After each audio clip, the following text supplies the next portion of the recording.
بسم اللہ الرحمن الرحیم۔ السلام علیکم ورحمۃ اللہ وبرکاتہ۔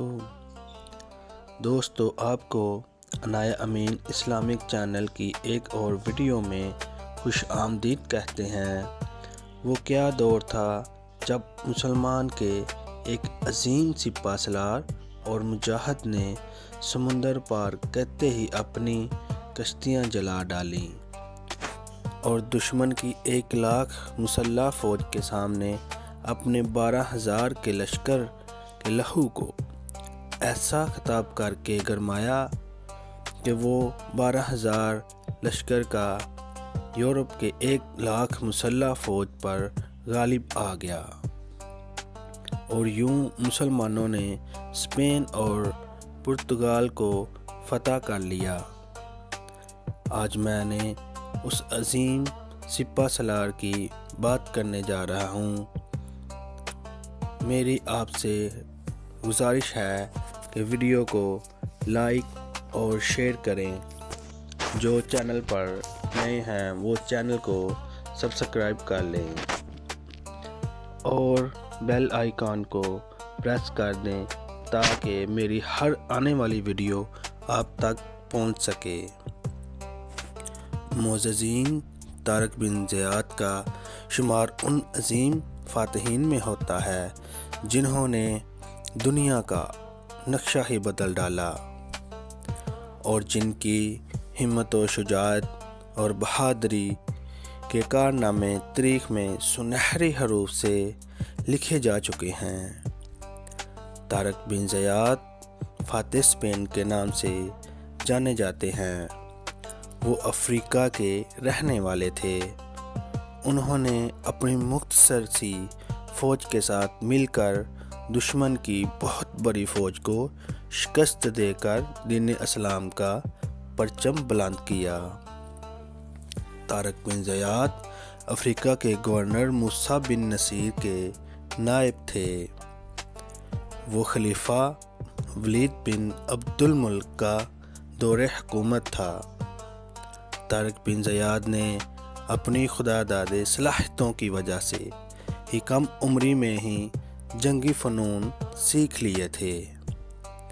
اس زمانے میں شمالی افریقہ میں مسلمانوں کی حکومت تھی۔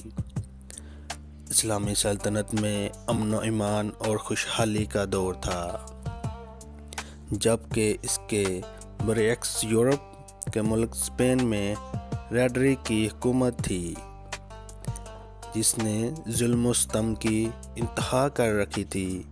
بادشاہ اور اس کے درباری خود تو عیش و عشرت کی زندگی گزار رہے تھے، جبکہ غریب عوام غربت کی چکی میں پس رہی تھی۔ اور اندلس شمالی افریقہ کے بالکل سامنے یورپ کے جنوب مغربی کنارے پر ایک حسن و جمیل جزیرہ نما ہے۔ اب اس جزیرے پر اسپین اور پرتگال دونوں ملک واقع ہیں۔ مسلمانوں کی حکومت سے پہلے یہاں کی حکومت سلطنت روم کے ہمسر تھی۔ مسلمانوں کے دور میں یہ پورے یورپ کے لیے روشنی کا مینار تھا۔ موسیٰ بن نصیر نے خلیفہ ولید بن عبد الملک سے اسپین فتح کرنے کی اجازت طلب کی۔ اجازت ملنے کے بعد موسیٰ بن نصیر نے طارق بن زیاد کو 70,000 کا لشکر دے کر اسپین کی مہم پر روانہ کیا۔ طارق بن زیاد باہمت اور فرض شناس انسان تھے۔ انہوں نے افریقہ کے جنوبی ساحل کی طرف پیش قدمی کی۔ وہ سمندر پار کر کے اندلس میں موجود ایک پہاڑی کے قریب اترے، جو جبل طارق کے نام سے مشہور ہے، کیونکہ اس پہاڑی کا نام طارق بن زیاد کے نام پر رکھا گیا۔ ریڈرک 1,00,000 کی فوج لے کر مسلمانوں سے مقابلے کے لیے آیا۔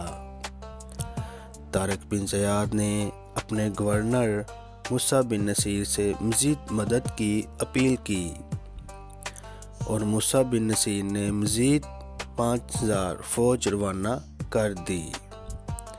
اس طرح طارق بن زیاد کی فوج کی تعداد 12000 ہو گئی۔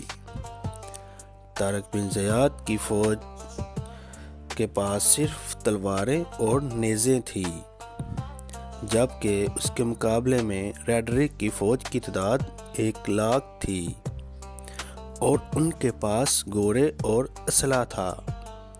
اسلامی لشکر جب ساحل پر اتر گیا تو طارق بن زیاد نے بہت ہی جرأت مندانہ قدم اٹھایا۔ انہوں نے وہ سارے جہاز اور کشتیاں جلانے کا حکم دے دیا جس پر وہ آئے تھے۔ طارق بن زیاد کی فوج دشمن کی فوج کی تعداد اور اسلحہ دیکھ کر گھبرانے لگے تو طارق بن زیاد نے اپنی فوج کے خط لکھا جس میں انہوں نے اپنی فوج کو جنگ میں عزم و حوصلے کا مظاہرہ کرنے کے لیے تحریک دیتے ہوئے کہا کہ اے لوگو، تمہیں دشمن کے سامنے گھٹنے نہیں ٹیکنے ہیں، تمہیں موت کے خوف سے بھاگنا نہیں ہے، بلکہ تمہیں ان کی صفوں میں اتنی طاقت اور بہادری کے ساتھ لڑنا ہے کہ تمہیں دنیا کی کوئی طاقت فتح سے روک نہ سکے۔ طارق بن زیاد نے کہا کہ تم لوگ نہ صرف اپنی عزت و وقار کے لیے لڑ رہے ہو بلکہ اسلام کی شاندار فتح کے لیے بھی جنگ کر رہے ہو۔ دشمن تمہاری تعداد سے زیادہ ہو سکتا ہے مگر تمہاری عزم اور ایمان ان کی تعداد سے کہیں زیادہ ہے۔ اللہ کی مدد تمہارے ساتھ ہے اور اس کے حکم سے تم کامیاب ہوں گے۔ طارق بن زیاد نے کہا، خوب سمجھ لو اب تمہارے لیے واپسی کا کوئی راستہ نہیں ہے۔ دشمن تمہارے آگے ہے اور سمندر تمہارے پیچھے۔ اب عزم و ہمت کے سوا کوئی چارہ نہیں ہے۔ تم اپنی جانوں پر کھیل جاؤ تاکہ کامیابی تمہارے قدم چومے۔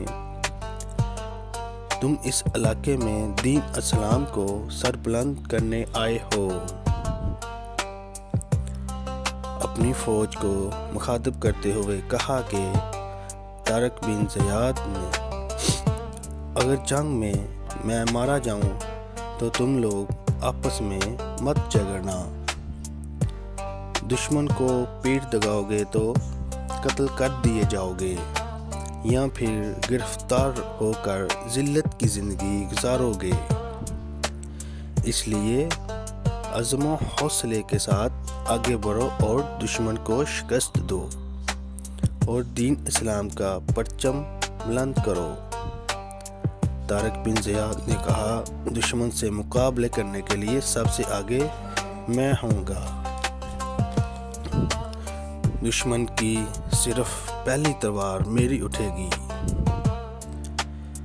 سب مل کر جنگ کرنا اور اس وقت تک ہمت نہ ہارنا جب تک یہ جزیرہ فتح نہ کر لو۔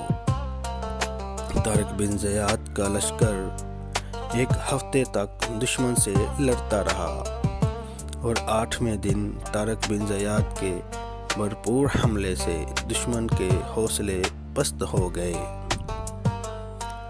ریڈرک کو اس کے کچھ ساتھی چھوڑ گئے جس کی وجہ سے ریڈرک کی فوج کمزور پڑ گئی اور یوں لشکر کے سامنے ہار مان گیا۔ یوں طارق بن زیاد نے اپنی بہادری اور قابلیت کی وجہ سے اسپین پر قبضہ کر لیا اور اسلام کا پرچم لہرایا۔ اسپین کی تاریخی فتح کے بعد 800 سال تک مسلمان اندلس پر حکمرانی کرتے رہے۔ اسپین کی فتح نے یورپ کی معاشرتی زندگی پر زبردست اثر ڈالا۔ مسلمانوں نے ہر شعبے میں خوب ترقی کی۔ لوگ مسلمانوں کے زیر اثر خوشحالی زندگی بسر کرنے لگے۔ طارق بن زیاد 95 ہجری میں موسیٰ بن نصیر کے ساتھ دمشق واپس آ گئے اور وہیں پر اپنی زندگی کے آخری سال گزارے۔